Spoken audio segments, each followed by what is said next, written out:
Hi and welcome to the Crypto Rat channel.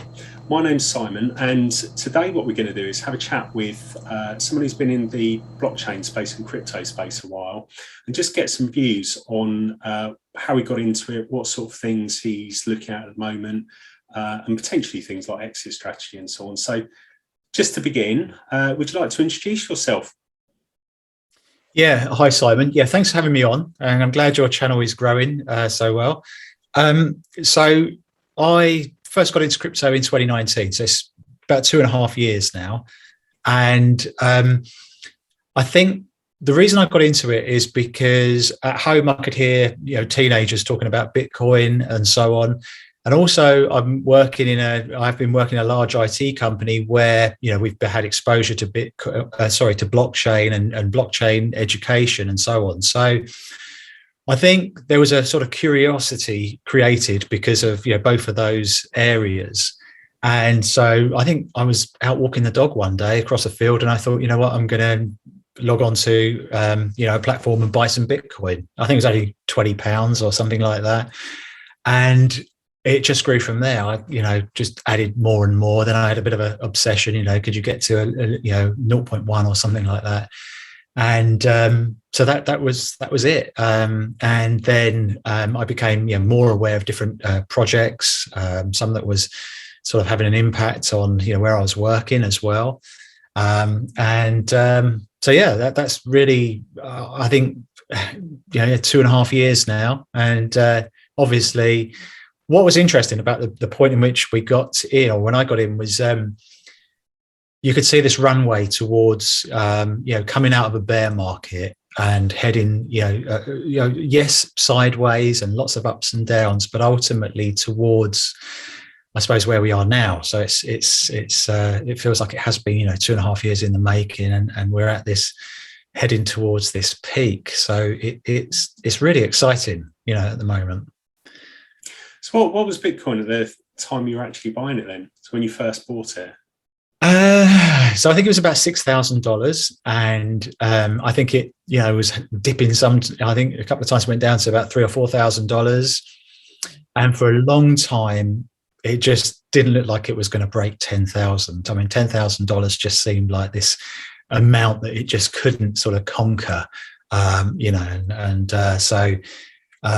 and obviously, when it did break through it, I think it broke through it once or twice, and then substantially, broke through it. And yeah, so I would say on average, maybe $5,000-6,000. So probably 10x since back then. Yeah, that's right. Yeah, I mean, I'm always envious of people that were here before, got into it or had some exposure. So I suppose I'm an early adopter from an altcoin perspective, because coming out of the 2017, 2018 bull run, a lot of those coins, if you like, were in development or white papers and so on. So I think had the opportunity to get on the altcoin into the altcoins at a low price. But yeah, Bitcoin, I mean, obviously that will seem like quite a low price to people now, $5,000 or $6,000, and so yeah, so it's changed quite a lot. And I mean, I think back to the early days when I opened an account with eToro with the intention of buying some Bitcoin. Never pulled the trigger, but I had an awareness of it before then. So when do you think you really knew it was there? So when was it that you actually cottoned on to the fact crypto was around, and was it prior to when you bought it? So, as I say, I was aware of blockchain, obviously, through work. At home, I could hear, almost like one teenager saying to somebody else, I'll do something if you give me some Bitcoin, like it was cool. And I think I must have searched for it on YouTube, and there's this video that I always recommend. It's really good. It's a guy's put it up. He's called Token Vision, okay. And he lays out this thesis of how he thinks that one Bitcoin will get to $10 million, which sounds crazy. It doesn't sound as crazy now as it did. I mean, that then sounded almost ridiculous. Whereas now you think, okay, if it goes to 100K, it's a 10x. it's a really great video. It goes into money generally, how we got to where we are, hyperinflation in different countries, and has some, I must admit, he's probably taken different parts of the video and cobbled it together to, some maybe some bits might not be the right, in context, but it's very good. And there's some really credible people on there as well. So that I really felt fired up at that point. And I think so. You know what it's like. You just start, one thing goes to another thing, and you're finding people that are in the space that interest you, talking about things that you're interested in. And it's a bit like taking the red pill on the Matrix, isn't it? That's what I think crypto's like. Opens your eyes, yeah. Yeah, definitely. I mean, you mentioned Token Vision. Are there any particular YouTubers that you do find are quite a good information? Apart from yourself. Crypto rat yeah.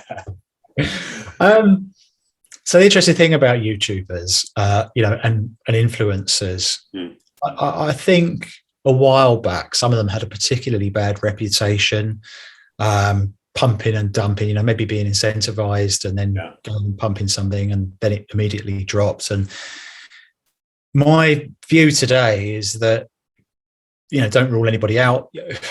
Listen to it and come to your own, come to your own conclusions. And I think that is important, that you come to your own conclusions and obviously look into the project and who's involved in it. As far as individuals, I mean, obviously you've got people there doing more, technical analysis. You've got some people that are, just really going on the, if you like, the, what the coin is about. So it's. Not really going to name individuals, but obviously it's I mean, some you like, some you don't like. Yeah, and I think it's important to make come to your own, conclusion on what appeals to you and what type of investor you're going to be. Are you someone who, if you're someone who's got sort of a long-term vision and is going to hold, somebody like, I don't know, or I will name someone crazy for cryptos, that they probably will appeal to you. And if you're somebody who's more of a trader, then somebody like DIY investing, may do. So I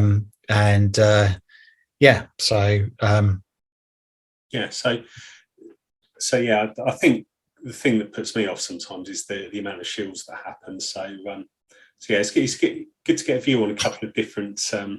I think it was worse. I think it was worse than it was at one point, and I think that we came to the conclusion, didn't we, ourselves? I mean, I remember talking with you before. Yeah, we probably did at one point think everybody was great. I don't know if we did or not, but and there's other people that I've spoken to who almost washed their hands of everybody that they were listening to. And I think I'll always listen to something and then sort of sit back and think, what do I think of that? And then you do your own research on top. But So moving in a slightly different direction. So just thinking about your portfolio, how would you say you've constructed your portfolio and what made you do it that way? Oh, that's a really good question. So I'd say the first thing to say is that I think we were quite fortunate with some of the prices of the altcoins a certain amount of time ago, though they've obviously grown a lot, some of them. So beginning, I was very much buying Bitcoin. As I said, that was what I was doing. I think I sort of appreciate Bitcoin. I go to a meeting where there's a few Bitcoin maxes and it is a Bitcoin meeting, and I'm always at pains to say how I do think Bitcoin is the number one, and and so on. Obviously, after that, I started looking at Ethereum, and I became just interested in blockchain, what some of the projects were doing, and I think at that particular point in time, it was Bitcoin, it was Ethereum, Chainlink, in terms of the oracles and taking things in and out of the blockchain. That was clearly going to be a big project to be involved with. So and I think obviously some of the coins were in a different place at the time as well. Cardano, VeChain, some of those. So I think initially I was just buying, I think, mainly the top coins, or say the top 30 coins. And I think as time's gone on through the cycle, DeFi exploded. So I was very keen to start looking at the DeFi coins and yield and so on those. Platforms like crypto.com have really come on during that time as well. So some of the things you can do with the coins, and obviously crypto.com itself, I mean, that's done extremely well. So I would say from a portfolio perspective, I think it started with some of the top coins, and I think even now from a how do you structure a portfolio? Obviously I think it's better, good advice to have more money in the bigger coins, and obviously less, because it's more speculative in the lower ones, and it depends obviously on people's appetite for risk. I like the idea of having some of the lower ones, because obviously you can obviously transfer it over to the bigger ones, but it's obviously you take the risk, and a lot of the time some of those week on week seem to go nowhere, where some of the ones that are in the middle really do seem to be moving. So I think, so you've not seen yourself descend gradually into being a degen? No. I think the most important thing is and I'm sure this is what people do, just a matter of course, is to really get into what the project is actually trying to do. Yeah. And how many competitors does it have within that space? Are they doing something unique? You look at the team, don't you, and who's involved in it, who are the investors, and so I think it is worth taking your time to look at the project and obviously build up a position into whatever it is. And just expand on that. When you look at coins, what are the type of things that you look for when you're actually investing? Just the key things, don't need like complete ins and outs of it. Well, I mean, if you look at right now, obviously, people are talking about the metaverse.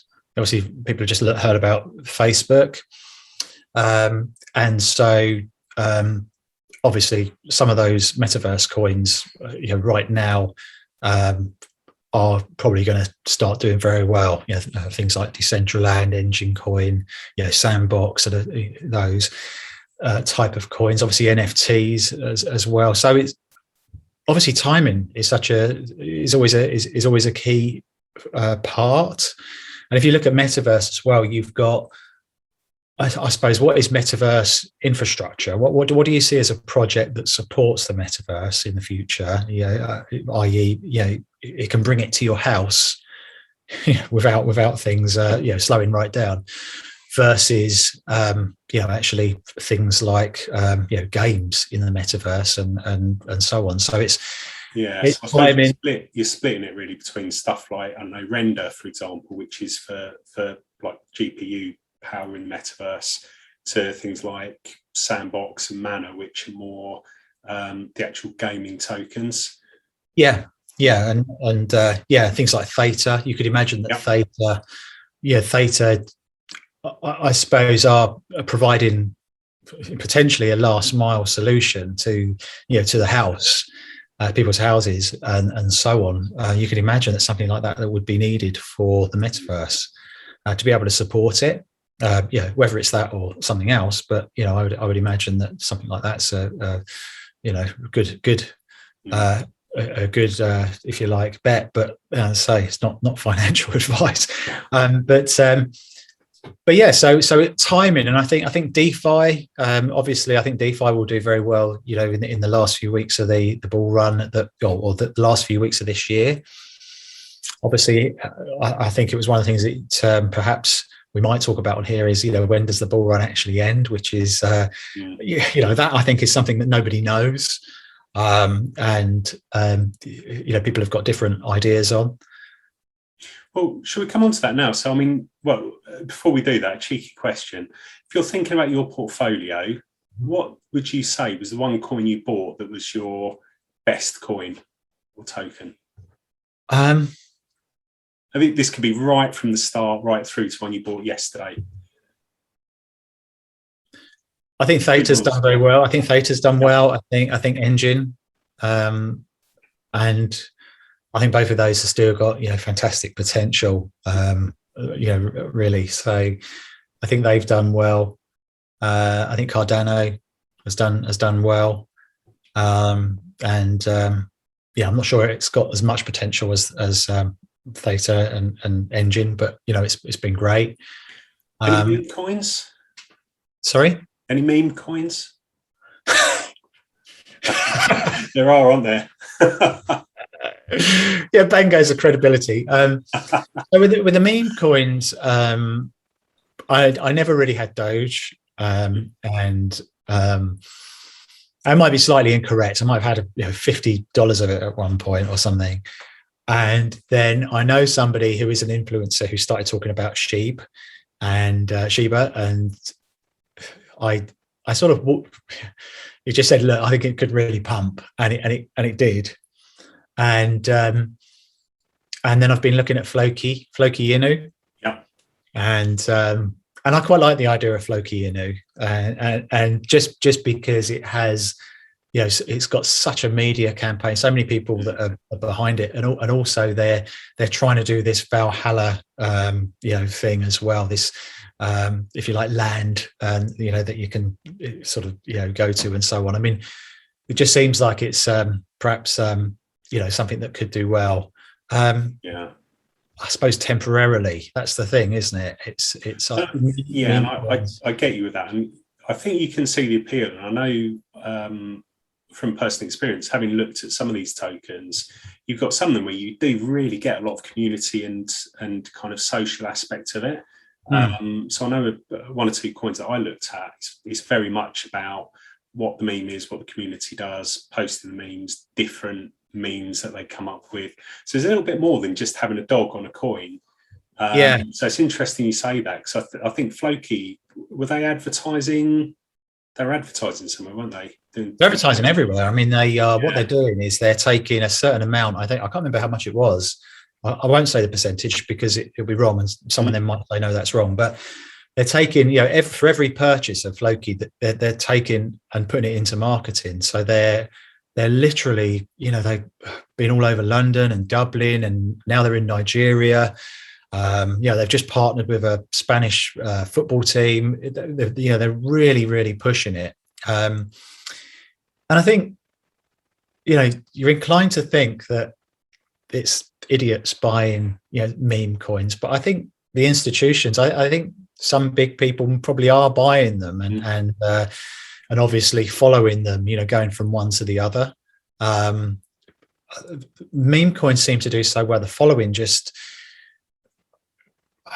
I think it's easy to sort of laugh at it and think that it's stupid compared to Bitcoin, but there's certain groups of people and cultures that absolutely love them, and and I suppose if you've got narrative behind it as well, and future vision for what they're going to do, I guess community is probably quite a big part of it. And like you say, people want to belong to something, don't they? So it's interesting one. So sorry, go on. I was just going to say, if I was starting to build a portfolio, I wouldn't buy a meme coin. I think it's something as a little bit of a fun thing on top, I suppose. Yeah. So just thinking about what we touched on before we started talking about meme coins, what's your exit strategy for when we get to the end of the bull run? So this is so challenging to, and I'm sure it's in everybody's mind. How am I going to exit? I did see the exit strategy that you did on one of your videos and the spreadsheet, which was I really thought that was outstanding. It was absolutely. It was A1, really good. If anybody hasn't seen it, I really recommend you download it. I do have something similar. It's a little bit more. It's slightly different. I think it's just because I'm using a different spreadsheet. version, but it's my exit strategy is I mean, I think it's important to ladder out. I mean, that's so important. What you're going to, for anybody who was obviously invested, which was probably everybody, in March and April, will know how, it corrected. And then we went through 6 months of what seemed like quite a dark period, so if you think about mass adoption's not here, and mass adoption probably is the next bull run, if we're doing bull run cycles. So that being the case, we're almost certainly going to see some kind of big correction, I would think. When I did look at 2017 and 2013, things really started to move now. I mean, when I looked, it was November the 20th, seemed to be right around this time that we started seeing, a lift off, if you like, that went to about December the 10th to December the 17th. So, and then we started correcting. So there's various strategies that people could sort of use, but some more risky than others. I think the smart money is on laddering out and making sure you take a profit and setting those limits now to where you do it, and not be afraid to take a profit. That's the key thing. I mean, that's obviously when you look at your whatever it is you're looking at. Let's say, for example, it's CoinGecko. It's unrealized, isn't it? It's an unrealized gains, which can be wiped out pretty quickly for at least a few months. So it's really good to sort of actually declare yourself successful, so to speak, and make sure you take a profit. And laddering out seems to be the best idea. And I think as well, I mean, people talk about a blow off top, and I think it's if you look at the last bull run, I think Bitcoin made its sort of final high, and then when it came down, there was a bit of an altcoin explosion. I mean, some altcoins just sort of immediately sort of went up 50% or more. I think it's a good idea to leave some in as well, in case that does happen. And I think also at this time, think about how much you want to leave in going forward into next year.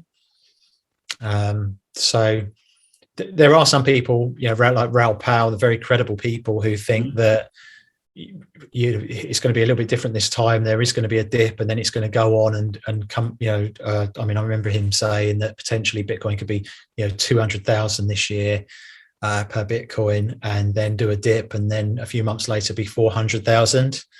I think you would have to be really ballsy to just fully believe that and leave everything in because of it. And I think that there is a chance you could be quite upset if you did that. And so and I guess we both know people that have maybe been in that situation where they were a millionaire one day, the next day it's down 95%, and you're right. Yeah. How do you deal with that? That's quite a Well, there's two very prominent YouTube influencers who've got great followings, and one of them was saying how much he'd made and then lost recently, and then somebody else was saying about Cardano. I think that they'd bought quite a lot at 90 cents, and it went down to 6 cents. So they literally, I mean, obviously they're okay now, but had to wait quite a long time. So I think it's really good to try to sit down and work out your strategy. And the point is that if you take a profit, you've won.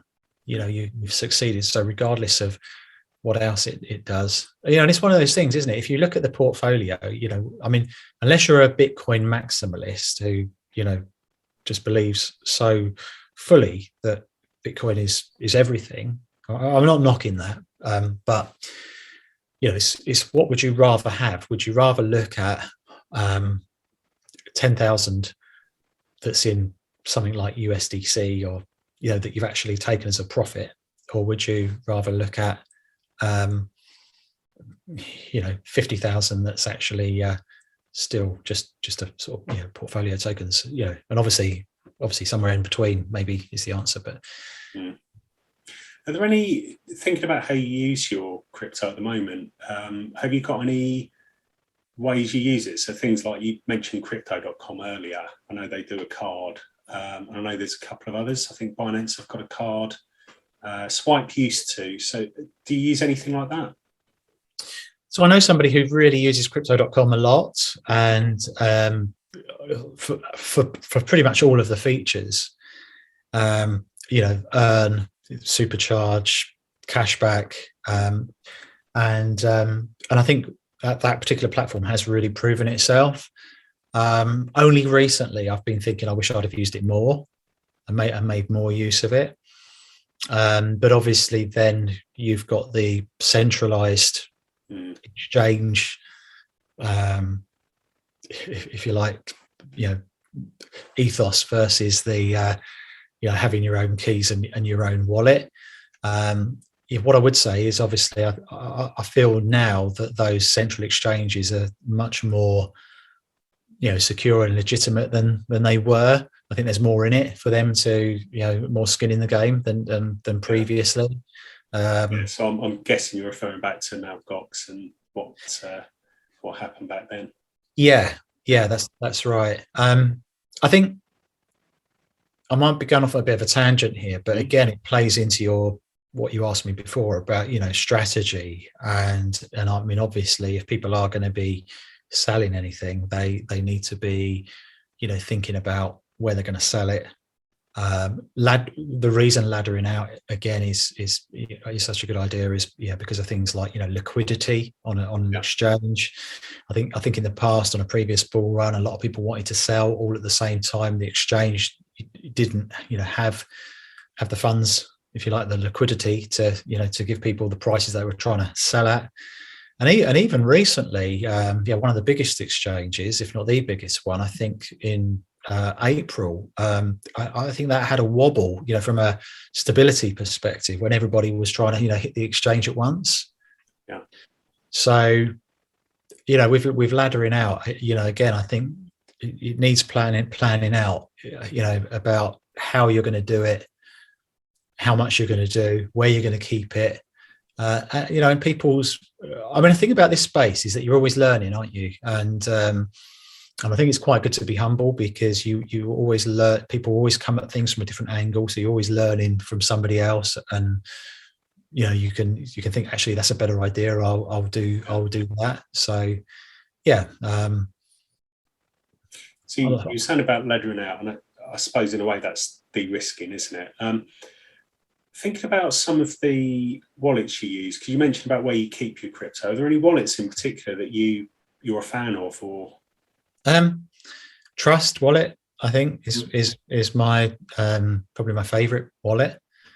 Obviously a ledger is good. But obviously it's very personal, and people like different things for different reasons. I think the Atomic wallet's quite good. The Exodus wallet, obviously MetaMask gets mentioned a lot. I think they're the main ones, but there's so many more. I think I've used Trust Wallet the most. And finally, because we'll wrap up in a moment. Yeah. Is there anything you would say to someone that's brand new to the space and coming into crypto? Any, not financial advice, but any tips you give them? Anything you think you wish you'd known back when you first started in the space? So one good tip is to never sell everything of anything. That's quite a good tip, because and I think, let's just do it as one tip, because otherwise it will just dilute the question, if you like. So yeah, let's say that. And the reason is because so often you sell out of something only for it to to do really well afterwards, and you're then in this sort of mode of, oh, should I get back into it, or what have you. So I think that's maybe a good tip. It's a really good point, because there are a lot of people I know who have exited a coin. That coin all of a sudden has got a narrative around it and has started to pump up, and they're buying back in at a higher price. So I think that's something that's a useful tip. Okay, so we'll end it there. So that was BlockDaddy. So thanks very much for the input. That's okay. Hopefully this will be useful to subscribers, and we'll finish it there. I hope it is, Simon. Keep up the good work. I'm glad it's going well. And good to see you. Thanks, mate. Okay, bye. So hopefully you found that useful. That was BlockDaddy, and it was interesting to hear the journey that he's been on since getting into crypto a few years back, and some of the views on the future. So if you did find that useful, if you would click the thumbs up and like the video, I'd really appreciate it. Also, if you click the subscribe button and the bell notification icon down below, that'll also give you notification whenever any of my new videos come out. So I'm looking to do some more educational ones going forward, so I will add those to the Crypto Education Library. But if there is anything in the meantime, feel free to make a comment down below. But thank you for watching, and I'll see you in the next video.